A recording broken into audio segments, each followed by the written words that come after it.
Have you ever considered moving into a house in Bangkok, Thailand, or in the suburbs of Thailand? I actually moved with my family to the north of Bangkok in a place called Pathum Thani about 4.5 years ago. Now, it's not for everybody, and the reason I did it was mainly because I have a couple young children.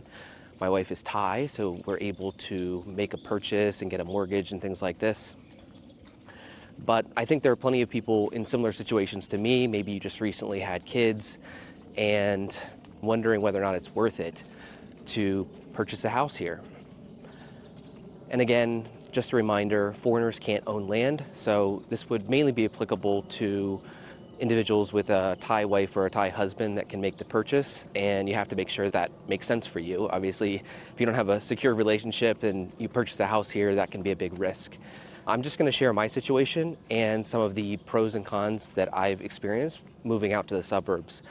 And I'll note again that I am north of Bangkok in Pathum Thani. It's also known as Rangsit, and it's accessible to Bangkok, so I could still commute into the city. So I'm just going to talk through the pros and cons of what it's like living out here. So the first thing is quite obvious: more space. When I was living in central Bangkok, we had a 1 bedroom, then we upgraded to a 2 bedroom place, and it was fine, and we had enough space to let the kids grow up. But as soon as they were riding bicycles and doing things like this, we could go out to the parks, but it wasn't easy to just let them go outside and just play outside. Even with like rooftop areas, it was limiting after a while, right? And here, living in a house, first, there's just a lot more living space, right? So there's enough room for a kid's playroom or for a separate bedroom for the kids. There's room for a home office. And I just like having all that extra living space, having a couple floors. It goes really far. So definitely that's one of the big perks for me. Now that also includes outdoor space. So you're not going to probably get a super large yard when you're living in a gated community like this. It's also called a muban here. But when you're living in one of these communities, you will get maybe a small side yard. We have our own mango tree. We grow some of our own parsley and things like this. So it's not perfect. It's not like living on a farm, but at the same time, you actually can grow some stuff and enjoy some outdoor space. The second benefit is the shared area. So what I'm walking around here in my neighborhood is really quite nice. We have a little community center, we have a playground, and like I said, it's just really helpful when you have kids especially to be able to just go outside. One other thing that my kids love to do is feed fish in the fish pond. And that's not something we have to go to an aquarium or anything like this. We just walk down the street, bring some bread, and feed the fish. And a lot of other families are here doing the same thing. The third thing is that we have good security guards here. And so, similar to just having all this outdoor space, it's safe. The guards make sure people aren't driving too fast. It's not dangerous for the kids. And when delivery people and visitors come in, the guards escort them around, taking down their tag numbers, things like that. One of my neighbors was recently telling me how he feels safe enough here that he would be fine just leaving the door unlocked all the time. And I feel the same way. My wife doesn't, but I'd say it's very safe. And that leads into neighbors. When I was in the city, I would maybe give a nod to neighbors in a condo nearby, right? And you meet someone in an elevator and you say hello. But it's not the same as having neighbors that you actually know. And we're really fortunate to have close by neighbors that we talk to about education, that we talk to about the economy, that we have barbecues with. It's not every day, but I just think our most recent New Year celebration, we had a barbecue outside of our house in the little kind of end of our soy, and about 3 or 4 of our neighbors came by and we share everything together, and it was just a good experience. And I think there are a ton of nice neighbors that we have. There's Kunyai, who is an older woman that lives here that we like to help, and she helps us all the time. There's a dog that comes running by seeing my kids. It's just nice people. That also leads into the neighborhood restaurants. A lot of these communities will have people that have their own little side business going on, and they'll have a line group where they'll sell certain things, and you just send them a line message and they drop by your house and deliver it. So when there's 300 or 500 houses in your community, chances are you're going to find someone that offers something that you want. Another perk I have is something, of course, you can get in central Bangkok too, but we live in an area that has these canals or klongs, and at the end of each klong, there's a market at each end. And so when we basically go out of our neighborhood and drive down the street for a few minutes, we instantly have access to a large open market where we can get poultry, where we can get vegetables and little snacks and smoothies, things like this for the kids. So we do that about every weekend, I'd say, about once a week. We just have quick access to fresh produce, everything from that local market. And it's nice to buy sometimes from the local market as opposed to the big chains. Now, this is a perk that's probably just not beneficial to everybody, but I personally love having door-to-door delivery. So if I order Lazada packages, or we don't often get food delivered, but when we have something delivered, it comes right to our door. For me, actually something unique about living in a neighborhood like this is I'm able to have an ice bath right under my little outdoor garage type area. And I have an ice bath, and I have someone deliver 3 large bags of ice to me every morning and just pour it into my ice bath. That's something that doesn't cost me anything extra. It's just super simple because they can deliver it right to my door. That wouldn't be possible in a condo. Another benefit I like here is the slower pace of life. And I know that people might think that Thailand is generally more slow paced, especially if you're coming from maybe a Western city. But still, it's just congested and rushed when you're in any city center. And of course, this is the perk behind any suburbs, but people are just a little more laid back. And like I said, with neighbors and people around the neighborhood that you chat with, everyone's just not in a rush. They'll talk with you casually. And I really enjoy that because I think that there's work time to where you're really focused on getting something done, but then there's lifetime where you might want to actually enjoy a conversation with someone, and you definitely can get that when you're living in a community like this.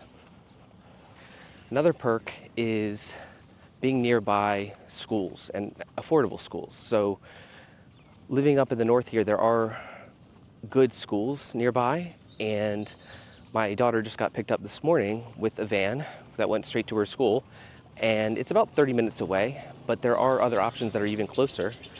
And just having a van be able to pick us up, or the bus be able to pick your kids up to go to a good school nearby, it's huge for us. It's one of the main reasons we moved out here, was access to a good multilingual school. The last benefit I had is easy access to Bangkok. So when we were moving, I think there are a lot of different options, but I particularly chose this area because it's easy to get into the city, or easy enough to get into the city. We're pretty close to a tollway, so it's a matter of going down one of the main highways for 10 or 20 minutes, getting onto a tollway and heading into the city. And of course we have to pay for the tollway, but my point is that it's not like I have to think of taking a big trip into the city. It's maybe 30 minutes on when there's no traffic, and maybe an hour if there is on a typical scenario. Now, of course, we get hit sometimes with much heavier traffic. My point is, I think some people might think in terms of let's live in Bangkok, or let's live in Chiang Mai, or live somewhere else. And my only fear with that personally was I'd be getting a flight or driving a very long way if there was something going on in the city, or if I had to be in the city for a meeting or something like that. Whereas here, it's an inconvenience, but it's just far more accessible. Now that's it for the pros that I can think of. I'm sure there are more. As far as the cons, living in a house, you have to take care of things yourself. And so there's always maintenance things. I'd say overall we've been pretty lucky because we went with a pretty good developer. There's water pumps that break, there's air conditioner units that need to be cleaned, there's lawn that needs to be mowed. And overall it's really not that big a deal. It's totally fine, and there are people that can help with certain things, but you have to take care of your own space, and it's different than calling the people in the main office of a condo and saying something broke, fix it for me. In this case, you're calling your own person out to clean your air conditioners or whatever. And a very small con, but I thought I'd mention it. The second con I have is the access to hospitals. So there are plenty of good hospitals in this area, but we do drive into Bangkok when we get certain things taken care of. My wife recently had a surgery. We went into Bangkok for that to get the good surgeon that we wanted. And we all know that Bangkok is really well known for the healthcare options. And all I'm saying is when you get a little bit further outside the city, you're just not going to have as many options. The hospital that's closest to us is definitely mediocre at best. I'm not going to call out its name, but the point is it's okay, it's fine, but when we actually want the better quality healthcare, we're going to typically go into Bangkok versus staying out in the suburbs where there's other local options that aren't quite as good. The third con is the access to taxis and Grabs. When you're in the city, you can just call a Grab, jump on the BTS, go where you want to go. Whereas here, I often do best by planning ahead quite a bit more. So I'll call a Grab unit or schedule it maybe 2 to 3 hours before I want to go somewhere, just so I get priority treatment. Otherwise, the Grabs will often reject my request because if they're out in this area, they don't always want to go into Bangkok, or they don't want to fight the traffic, right? So they'll often reject it, or maybe they will accept it but then not move for a long time, and maybe they're just waiting for me to reject it so that they don't get that on their record. And it's just annoying, I guess, when you think about how to get taxis. Now, I think there's ways around that. If you meet some local taxi drivers around here that you can call and get a personal relationship with, then I'm sure it would make it a little bit easier to organize trips where you need to go. But just know that Grab is a lot less reliable. And that ties into the fourth con, which is you have to plan ahead. And I think I do miss when I was in the city and I'd be chatting with a friend, or I'd be talking with a business and we'd want to have a quick meeting, right? Let's just grab some coffee. I don't often tell this to the people that I'm meeting with, but the people that know me know that just grabbing a coffee means it might be an hour and a half. It might be quite a hike for me. It's going to be a long time in a taxi, so it doesn't always make sense just to have a quick chat with someone over a 20 minutes drinking some coffee. So I definitely miss that. I miss that convenience you have with always being able to say yes and meet with people all the time and maintain those friendships and whatnot. It's a little bit harder to do when you're a little bit further out. And those are all the cons that I can think of off the top of my head. I definitely recommend considering moving out to a neighborhood, whether it be in the area that I am, or it be an area maybe south of Bangkok, closer to Suvarnabhumi Airport or Bang Na, something like this. There are a lot of great communities like this, and I honestly didn't realize they existed before meeting a friend that had a nice house in a community close to Suvarnabhumi. And when I saw the community, I was so surprised. I saw he had kids, he had a nice house, he had a playroom, he had all these things, and I was thinking, this is Thailand? It didn't seem like Thailand to me. But here, I'm in a community of 500 houses. It's maybe 3 foreigners live here, but this is all just nice Thai families that live in a great community out here. And I think the middle class, or maybe it's the upper middle class, but a lot of people live this life, and I don't know that everyone knows this type of life exists here. I know I didn't. So if you're at all frustrated living in Bangkok and you're thinking, maybe I'll move my family back to my home country, or maybe I'll move somewhere, another country, I'd say to give it another chance. Look at other areas that exist that you just didn't know existed, because it's easy to live in a bubble and not look at your other options and just think that what you're experiencing today is all there is. For me, it's been big. It's been a big improvement. It's been 4.5 years, and it's been, as I shared, really mostly positive. I'd say 90% positive. If you have questions about living in the suburbs, anything like that, leave a comment in the video. I'd be happy to help.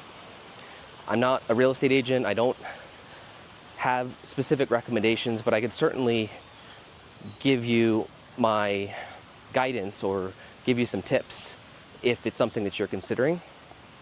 And lastly, if you like videos like this, if you are either in Thailand or thinking about moving to Thailand and you like to get this type of information, either in more of a presentation format or this walk and talk style video, subscribe to my channel. Not a traveler YouTuber. I'm not going to tell you so much about food and whatnot. I'm going to tell you about living here as a professional with a family.